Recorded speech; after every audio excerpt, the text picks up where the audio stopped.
ดินหมายดานประกาศที่ดึงแต่นักนั่งนั่งไปเจอพ่อฟันนอนตัวก็หาในจ้าในเวลาในเขา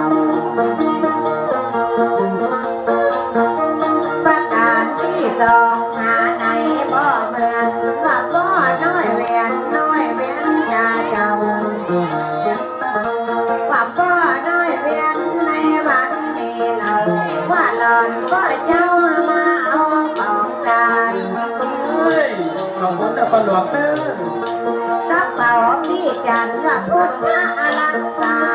อยู่ในจ้านอนตัวบ่ห้องเรียกหาในเวลานี้เรา ว่าตัวก็ปันมาเอาของตาลจะดวงเป็นนายานก็ปันก็เจ้ามาอับของตาลในวันนี้เราข้อมูลแม่เจ้านามสกุลสาใจของตาลของนี่หาไหนบ่เมืองตันก่อน้อยเวียนก็ไปยังใจใจอย่าขอบอกขอบใจบ้านไก่พี่น้องบอกเจ้าว่าเตือนนั้นไอ้จะยกย่อตาไปเมื่อปีจันแห่งคนเนื้อเจ้าพุทธรักษานามสกุลนั้นเราก็มูลก็ทูลแม่มูลนามสกุลสาใจเจ้าพ่อจันนี่มารับฝากใจเป็นพันใบยิ้มยืนมาตอนนายหมอนตัวเจ้าว่าลูกน้อยสถาแม่เลี้ยงยังแม่สุดาดาคนนี้แหละนะคนงามแม่เจ้าแม่สุดาดาสุคำแม่เรามาตามเจ้ายังก็อุ้ยนวล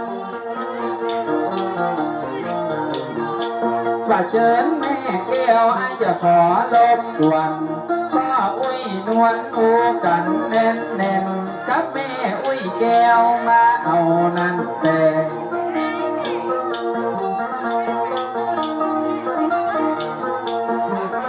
ป้าบ้านที่ป้าใหญ่ร่วมกันมาว่ามาดังมาวันบ่ได้ไปอยู่ที่ไหนดังไรดังไรมารับเอาดังว่าผู้โตโตตาเชิญนะพี่สมบัตินะว่าพี่สมบัติมาได้ยังเสียงตาจะเห็นญาติแล้วยังใจใจพี่นำไร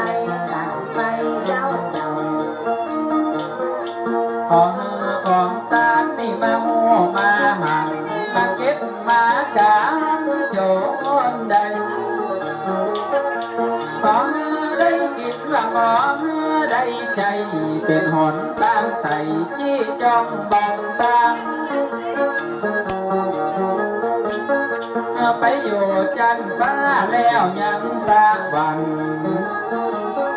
ของกินละของตามที่เขามอบให้เอาไว้เป็นปัจจัยเนื้อเจ้าทานไทย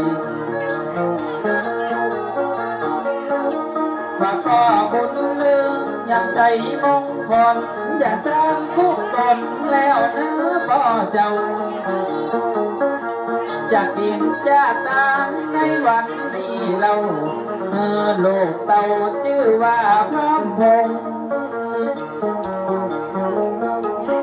เอาว่าป้าบุญนาเลยก็ได้สร้างกุศล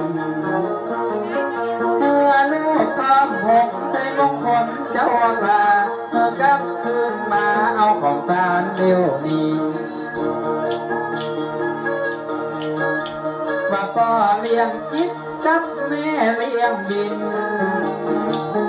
น้ำใส่ใจจริงน้าไม่ยิงหญิงสอนสถานะบุญว่าเจ้าได้พี่น้องสถาแม่น้องกับสถาก็ยนตอบ กรักเขาอยากสร้างกุศลเจ้าแสงตามนน้องลาตาแม่อุ้ยป้าตามนนั้นแล้วไปอยู่ป่าไม้ที่แลเขาคนบ้านหน้าคนนับมาบ้านว่าแม่อุ้ยป้าอยู่จังใดก่อนนะแม่จังบ้านเอาของจานว่าหลอนวันนี้แต่รักรักต้องเอากันก็เป็นยังแม่เจ้ามารับรองเขาว่าของจานเล่า แล้วก็เลี้ยงพัดกับแม่เลี้ยงนวลนี่เจ้าบ้านควันขอสวัสดีเจ้าอย่าไปฟังนี้ละตั้งใดแต่เรามาเฮ็ดเจ้าเนื้อพัดก็ใจนี่ป่าเลี้ยงยาบ่มเงาบาใจให้ในจักจะลำไรต้อยไปเจ้าค่ะลำไรไข่จ๋าในเวลานี้แล้วก่อนลังและจะหัวเป็นลุกตีหนึ่งมาเป็นลุกตีสองมาละของยาบ่มท่านเจ้านี่แม่เลี้ยงอย่างน้อในวันนี้เราสถาแก่เท่าย้ำแม่เลี้ยงนวลหันว่าเอาใหญ่แต่ตะกระดาษนำก็เลี้ยงฝันเจ้าขากับแม่เลี้ยงยวนว่าจะได้บอกแม่เลี้ยงยวนว่าจะได้นอนลังอย่าปั่นจังซอคนละเล็กลาดอยแม่อยากกลับไปบ้านเจ้าหงพ่อซอยปัดเนื้อลูกน้อยพรดำขออย่าไปแยะมันจิ้มส้มป่านังขออย่าไปจังต้อยตีว่าอันแล้วแม่เลี้ยงปวนว่าจะได้บอกว่ายังไงกันจังน้อต่อตามแม่เลี้ยงวันตา อันนี้แม่ครับ พระเจ้าบ้านวันมาดาบอกตั้งแม่ที่ดอกซอยไปอยู่ตั้งใดว่าหลอนแม่ยวนแม่เมียปัดแม่นายจังซอจังบางบอกบุญนำนามเด้อเจ้าแม่ ว่าแม่เลี้ยงยวนกับแม่เลี้ยงปวนขอลบหัวสักเล็กตากหน่อยแม่บอกปันไปเจ้าอีแม่เปล่าไปลอยนักก็หน่อยนี่เป็นรางวัลขอบคุณแต่เน้อที่เอามาปัดเป็นรางวัลเน้อควรแม่ตาอ้อยเน้อบุตรสาวนาทาวพี่น้อง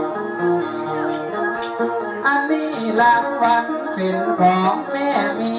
ยินดีตันดีเน้อสายผู้สั่งมาวันมางานเจ้าสอยดอกฟ้าก่อนละบอกว่าการกินการตั้ง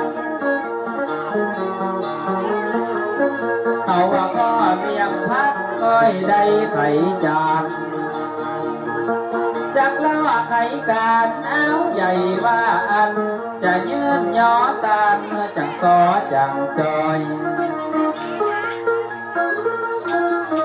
บอกพ่อเลี้ยงปั่นก็กระตานมาแล้วเจ้าจีดอกแก้วแม่เลี้ยงหยวนเจ้าขา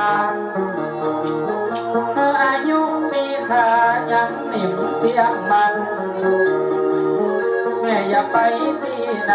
ตั้งใจก็จ้างเธอเป็นดีมีหันเนื้อขวดแม่ยิ่ง ได้ตานมาแล้วเอามาตานมากิน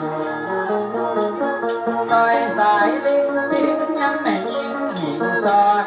กายทำน้องเป็นละบำพอนแมน